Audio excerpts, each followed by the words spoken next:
dentro de 5 minutos, aqui no espaço Abrasex, daremos início à palestra Sexualidade na Gestação, com o professor Igor Diniz. Ele que é sexólogo, especialista em sexualidade humana e associado à Abrasex, Associação Brasileira dos Profissionais de Saúde, Educação e Terapia Sexual. Olha, nós temos lugares aqui ainda. Olha, como eu falei, 5 minutos, daqui a pouco você vai perder o lugar, hein? Olha, já vai se sentando, o espaço é frio, as cadeiras são azuis aqui, ó, tá vendo? Já vai chegando aqui, já vai se acomodando. Daqui a pouquinho, em 5 minutos. Senhoras e senhores, nós vamos dar início.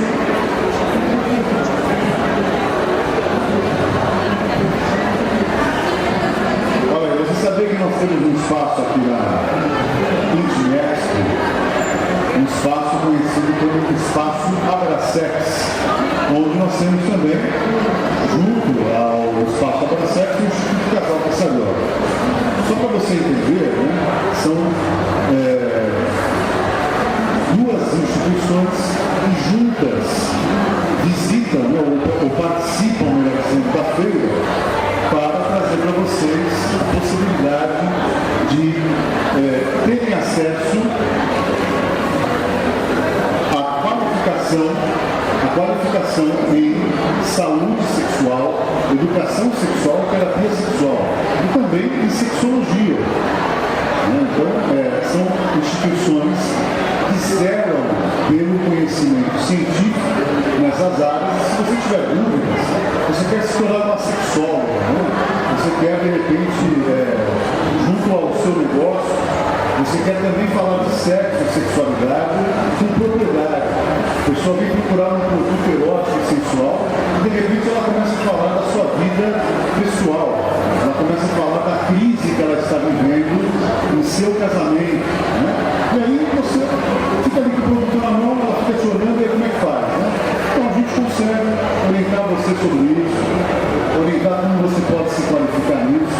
Então vem conversar com a gente vai estar aqui até o final da feira.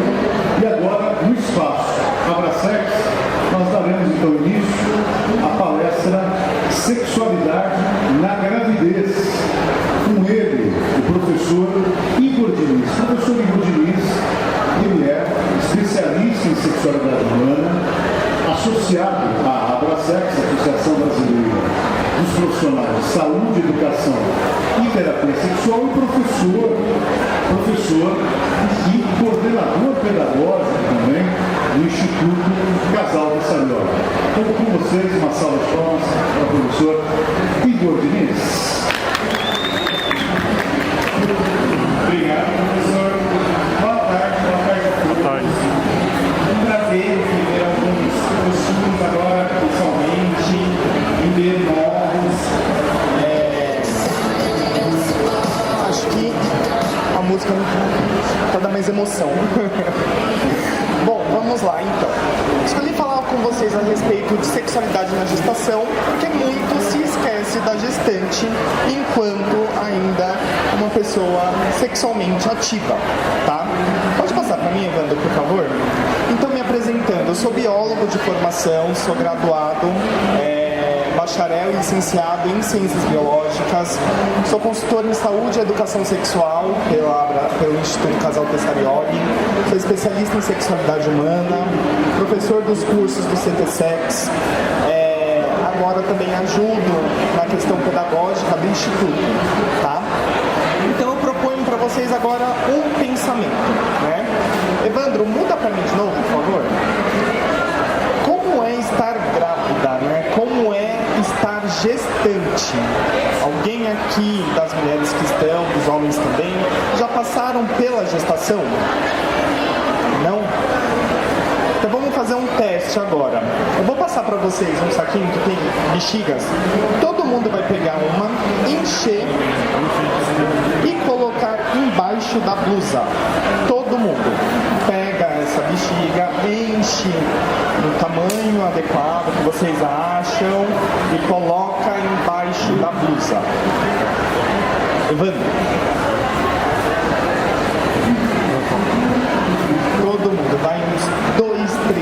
minutinhos para todo mundo encher essa bexiga e colocar embaixo da blusa.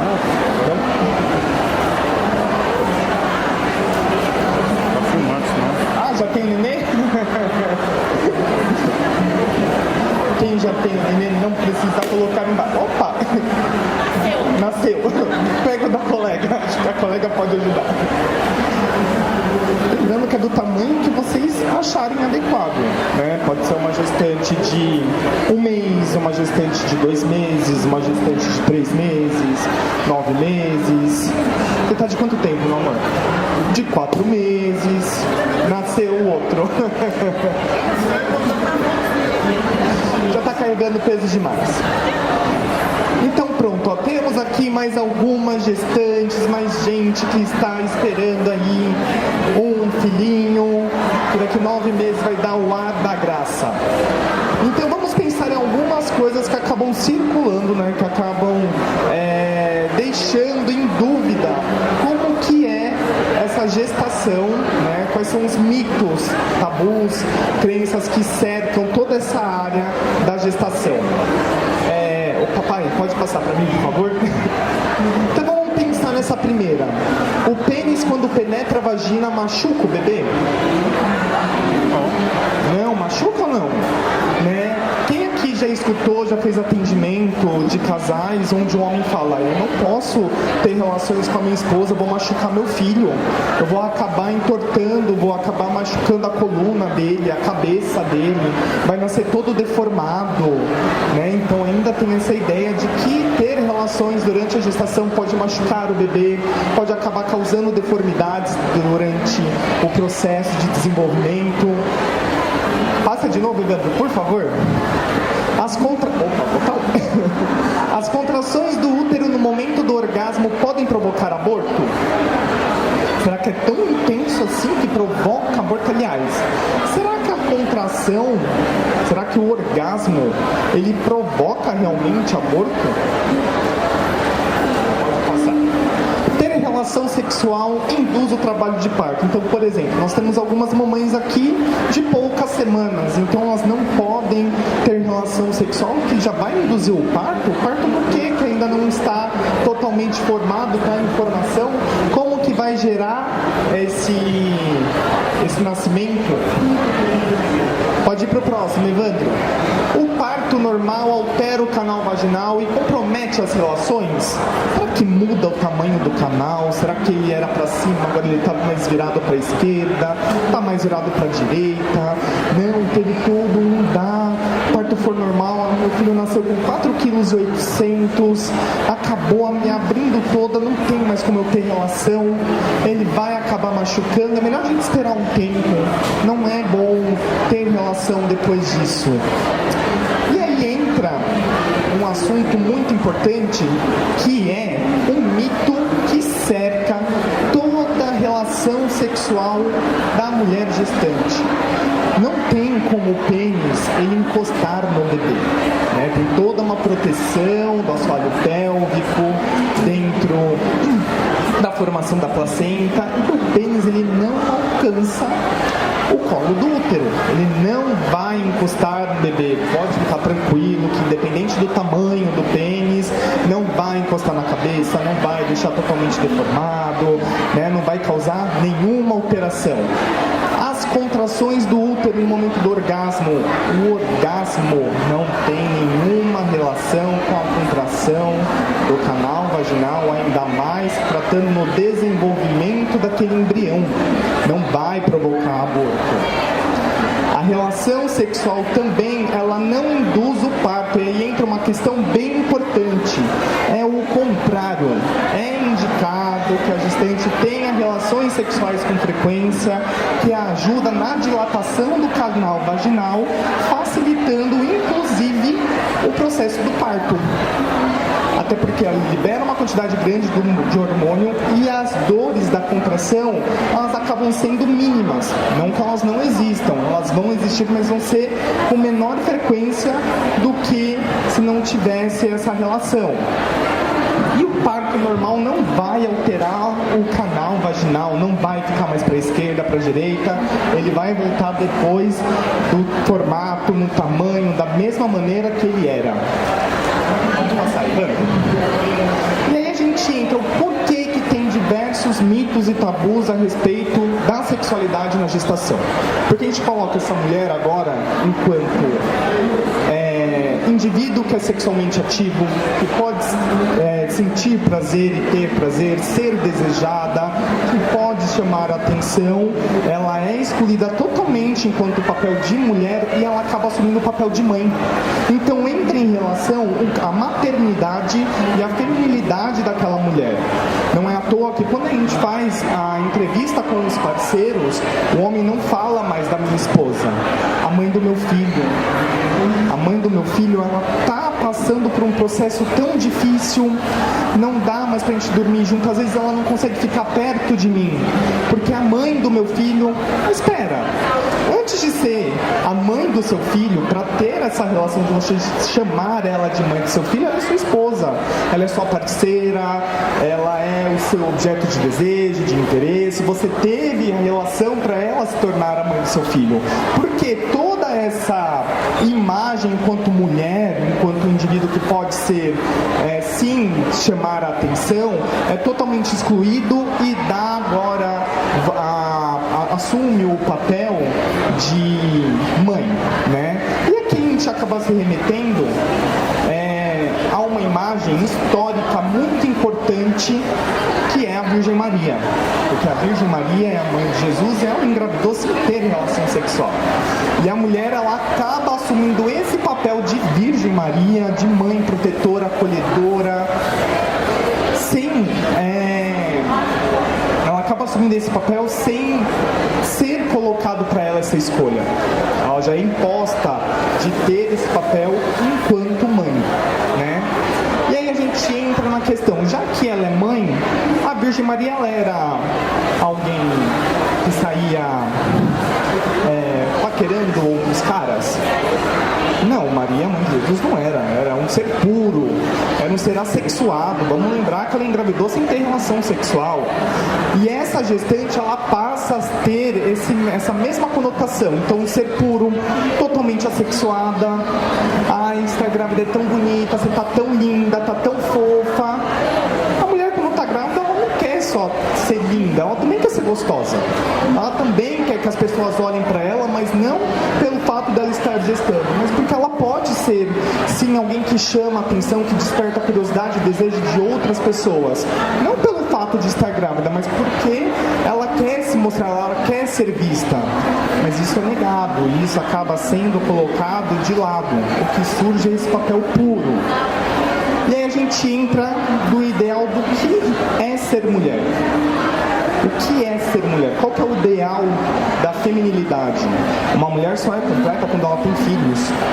Uma mulher, ela só é mulher realmente quando ela engravida.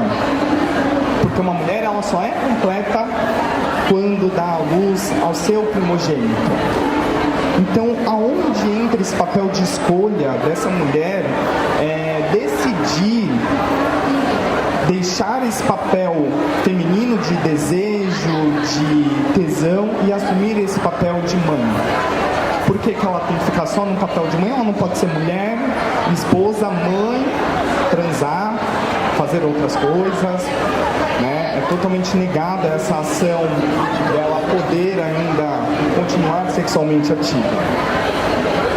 Fora que quando a gente também traz essa parceria para a conversa, não é só uma questão dessa mulher que se coloca nesse papel de mãe, mas a parceria também fica com medo.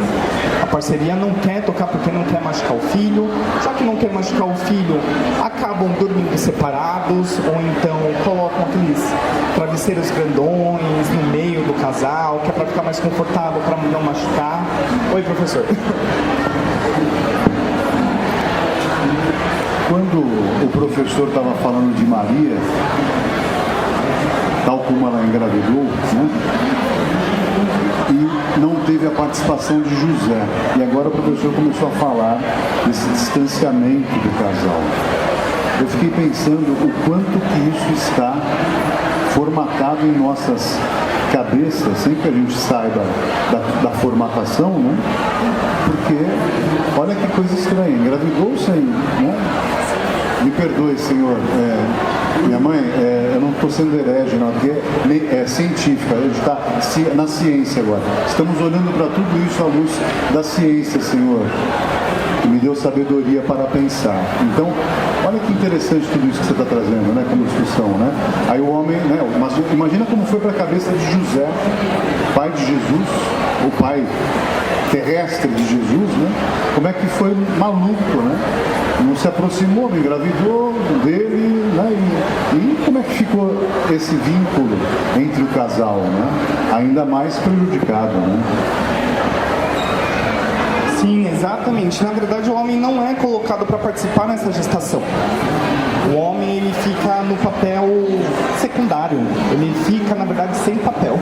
Ele é deixado de lado, o que é visto a mulher. Não é à toa, quando a gente vê nos chás de bebê, chá de relação, não, já são outros 500. Mas no chá onde as mulheres acabam ganhando fraldas, roupas, não tem a participação do homem.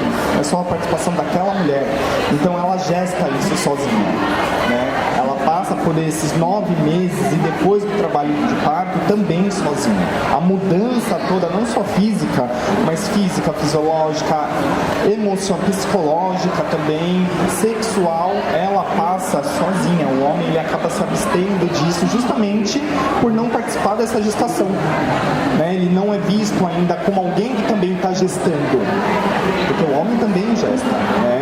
Na hora que essa bolsa estourar, ele também vai levar essa mulher no hospital, ele vai ficar na sala de trabalho de parto. Quando essa criança chorar, ele vai ter que acordar de madrugada, ele vai ter que ajudar também no cuidado na criação desse filho, mas ele é totalmente negado a isso. E já que ele é negado e a mulher acaba ficando sozinha com esse papel enquanto mantenedora, enquanto mãe, a relação desse casal, esse casal vai se distanciando, não vão ter relações sexuais, vai evitar ao máximo, e a partir disso a gente gera os problemas dentro da relação desse casal. Isso por conta da gestação. Evandro, pode passar, por favor? E a gente entra nessa questão para a mulher. A gestação é um momento delicado para a mulher. Não é só a questão de alteração física, mas também entra como que eu vou cuidar de outro indivíduo se às vezes eu não sei nem cuidar de mim? Como que eu vou deixar de fazer algo que eu quero para fazer algo para um indivíduo, para alguém que às vezes nem sabe que está no mundo ainda? A autoestima dela é totalmente abalada, as transformações físicas, elas são visíveis. Então, se alguém usar um crop de 38, não vai mais usar um crop de 38, a barriga não vai deixar. Se alguém costumava usar uma calça mais justa, essa calça mais justa também não vai entrar. E a gente entra em outro comportamento. Roupa de gestante não deixa a mulher gostosa, ela deixa a mulher fofa. Aqueles macacões com laço gigantesco na parte de trás, aqueles blusões totalmente folgados, parecendo o professor Helena, ou então que vai fazer algum filme infantil, não deixa a mulher se sentir desejada também olhando no espelho. Acaba negando também, destruindo totalmente a autoestima dessa mulher. Ou seja, sem ela querer, ela vai perdendo o desejo de se arrumar, a vontade de estar bem com ela mesma, porque agora ela está com esse papel de mãe. Diminuindo a autoestima, pensando totalmente nesse vínculo que vai ter daqui 9 meses, onde é que fica a vontade de transar? Com todas essas preocupações, vamos lembrar que já está na camiseta do professor Paulo, mesmo não dando para ver por conta da barriga, que 90% é fantasia, 90% é cabeça, só 10% acaba sendo a ficção.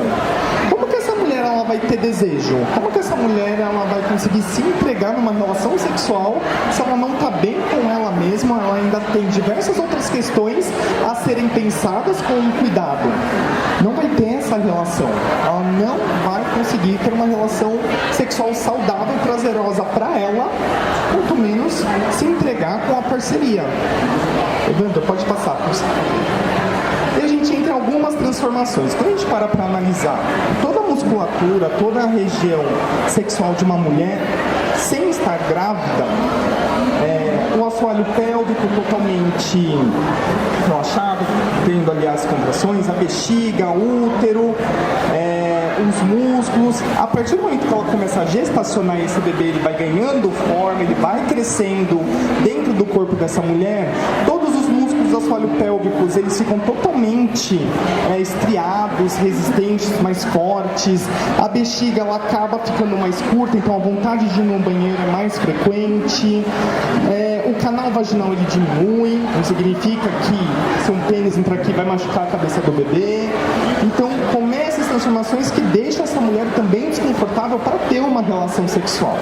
E fora isso, pode passar, Evandro, por favor? Nós temos as alterações hormonais. Querendo ou não, aqueles hormônios não vão estar mais preocupados só para o organismo daquela mulher. Eles precisam também se adaptar para esse novo organismo que está sendo formado. Então nós vamos ter HCG que vai fazer a síntese de progesterona, né? Essa progesterona que vai acabar auxiliando tanto no ciclo menstrual como do endométrio, para que esse bebê se desenvolva no útero.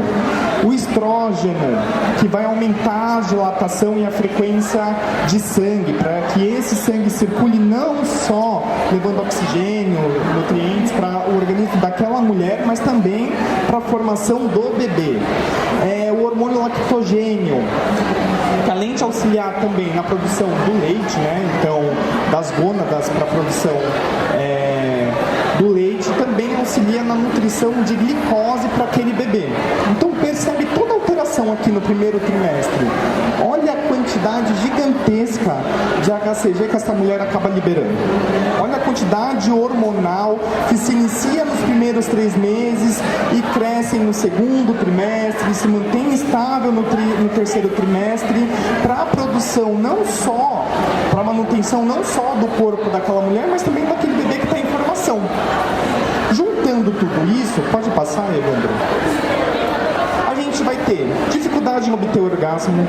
Como que fica o emocional dessa mulher diante dessas transformações físicas e também dessa quantidade de hormônio que uma hora está grande, outra hora pequena?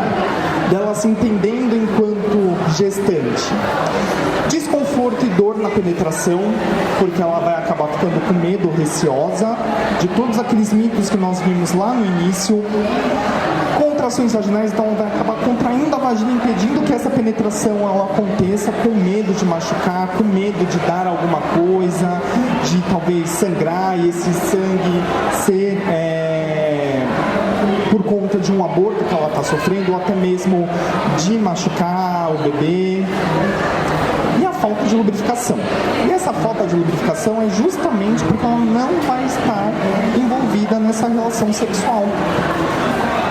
Novamente, como que essa gestante ela está se vendo? Como que isso está sendo trabalhado com ela? A falta de lubrificação não é porque ela não está envolvida na relação sexual. Ela está com a cabeça em outro lugar que não seja ali na hora.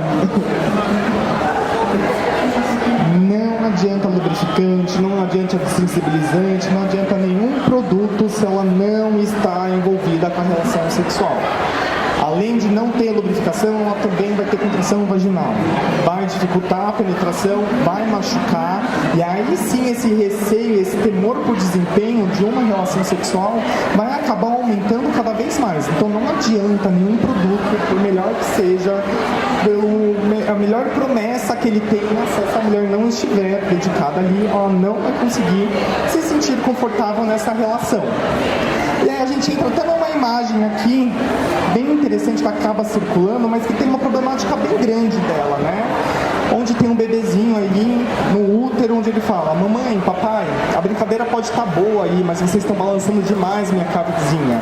Ops, preciso descansar. Desde quando esse bebê sabe o que está acontecendo?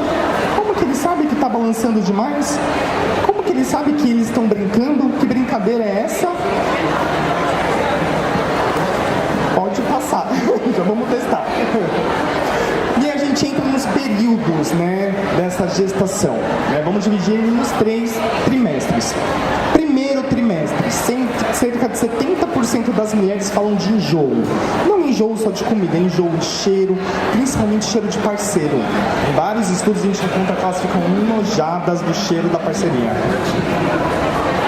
Na minha primeira gestação, eu tive tanto enjoo do meu marido, do pai da criança, que ele falou, acho que essa criança não é minha. Maravilhosa. O cheiro do parceiro, ele não é agradável, né? O cheiro do perfume, tem muitos homens que acabam trocando de perfume, mas não é o cheiro da pele mesmo. Né? Vômitos com facilidade, sono excessivo, por quê? Vocês lembram a imagem que eu mostrei do hormônio? Como que estava no primeiro trimestre lá em cima?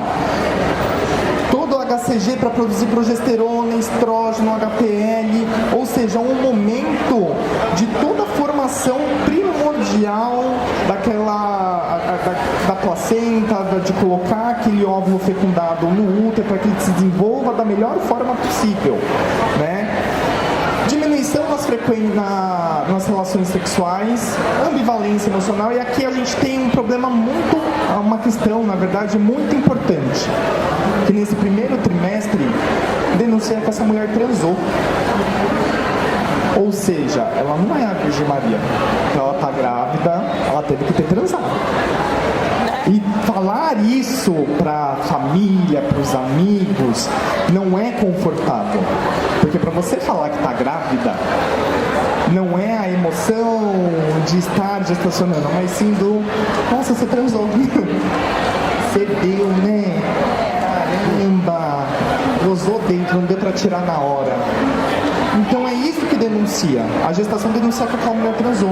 Por isso toda essa ambivalência emocional, não só em pensar depois de 9 meses, mas em como eu vou contar isso para minha família, como é que eu vou contar isso para meu pai, para minha mãe.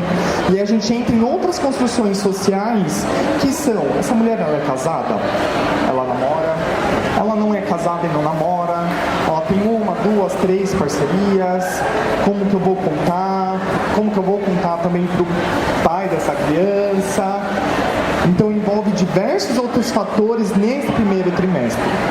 No segundo trimestre, passado esse medo, esse receio, pode ter um aumento de desejo, né? Um aumento na vontade de ter a relação. Mas lembrando, isso é via de regra? Não. A gente precisa entender todo o contexto social dessa mulher para saber se ela realmente vai voltar a ter desejo e vai conseguir se entregar para essa relação. Grande lubrificação vaginal, mudanças corporais na autoestima. Por quê? No primeiro trimestre ainda não tem aquela alteração da barriguinha, da mama que começa a ganhar volume, do aumento das nádegas. Aqui já no segundo trimestre já começa a aparecer aquele volume, a barriga já começa a ganhar forma, os seios começam a ficar mais doloridos, porque começa a ação do hormônio HPL, então a produção do leite. Ela começa a ficar mais inchada, justamente na formação desse embrião. E no terceiro trimestre, todo o receio que ela tinha no primeiro volta. Por quê? São os 3 meses finais, daqui a pouco eu vou ter que ir para o hospital e eu vou ter que dar a luz, né? Esse parto ele vai ser natural ou ele vai ser cesárea? Se ele for natural, dizem que dói. E não tem o que faz, né? Eu só vou recebendo ali para ter os 10 dedos de dilatação, vou ficar enfiando o dedo e tirando o dedo, e em algum momento eu vou ter que ter essa criança. E eu vou ter que levar ela para casa depois que nascer, não vou conseguir deixar ela no hospital. Então, a dificuldade na relação volta a ter aqui nesse terceiro trimestre, justamente por conta desse medo de como vai ser o cuidado com essa criança, como que vai ser a relação dela em casa junto com a parceria, como que vai ser os cuidados com essa criança. Pode passar, Evandro, por favor. Não é... Pode passar. E aí entra uma questão. Não existe certo e errado.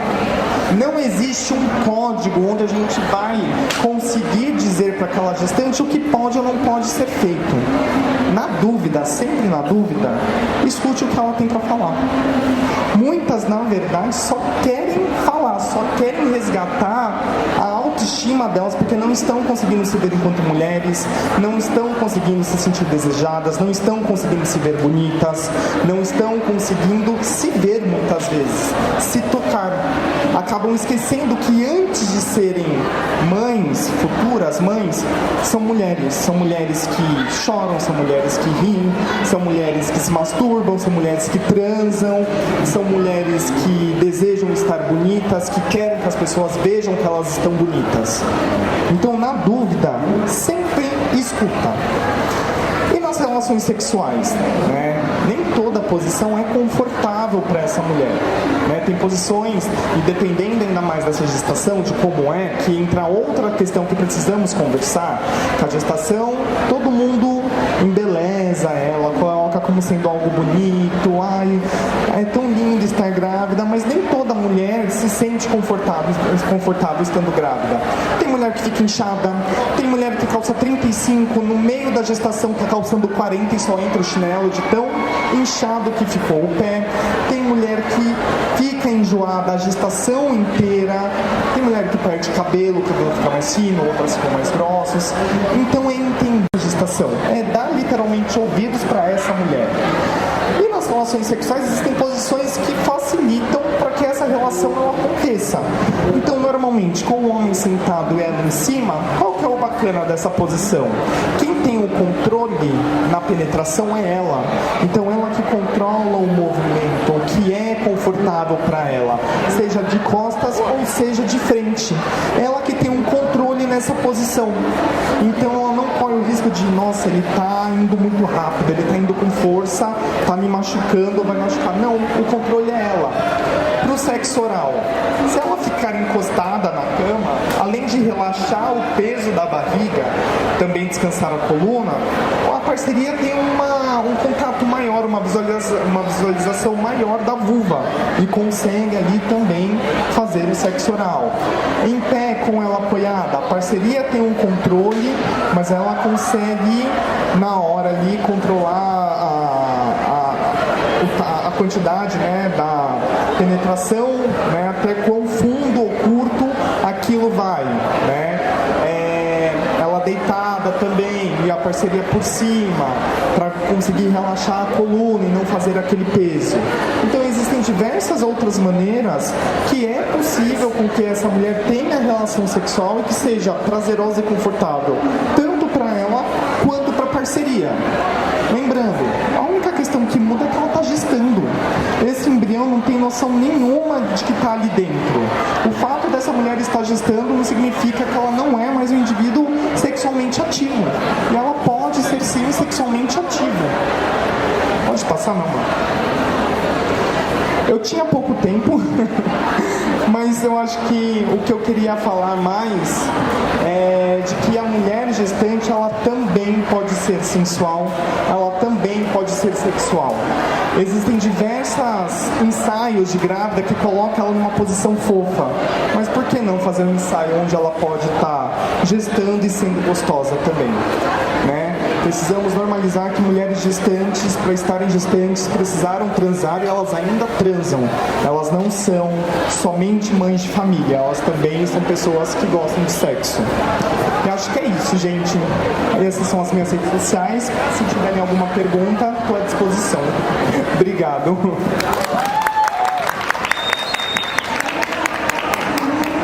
Só um instante, professor Igor, que vai receber uma singela lembrança desse momento onde você fez a diferença aqui no nosso espaço, no espaço Abrasex, com muita informação e orientação, olha aí, entregue em mãos pela professora Graça. Segura um pouquinho aqui, por favor.